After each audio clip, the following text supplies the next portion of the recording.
10 সন্তানকে একা বাপ খেপে খাইয়েছে, তাদের হাতে ভিক্ষার থালাও ধরাই। একা বাপ সবগুলো সন্তানকে লেখাপড়া শিখিয়েছে যতটুকু পেরেছে। সেদিন তো বলেনি তুই 5টা সন্তান 6টা সন্তান আমি সকলকে খাওয়াতে পারবো না, তোরা ভিক্ষা করবি যা। আজকে তুমি সুস্থ সবল একা দুটো মানুষকে খাওয়াতে পারো না, তোমার জন্য বোঝা হয়ে গেল। কি জবাব দেবে আল্লাহর কাছে? মা বাপ নারাজ, আপনি যদি কোটি টাকা কোটিপতি হন, তারপরে আপনি শান্তির ঘুম থাকবেন, আল্লাহ কেড়ে নেবে। দামি মানের খানা আপনার আল্লাহ আপনার কপালে রাখবে না।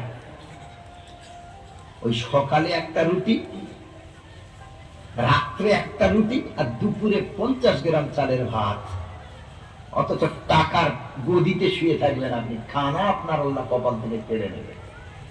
সবাই গুড়ের রসগোল্লা খাবে, আপনি তাকিয়ে তাকে জিভ বার করে লালা ফেলবেন আর দেখবেন আপনার খাওয়ার কপাল আর হবে। সবাই বিরিয়ানি খাবে, আলু খাবে, আপনি আলু খেলে আপনার 12টা বেজে যাবে, আপনি আলু খেতে পারবেন না।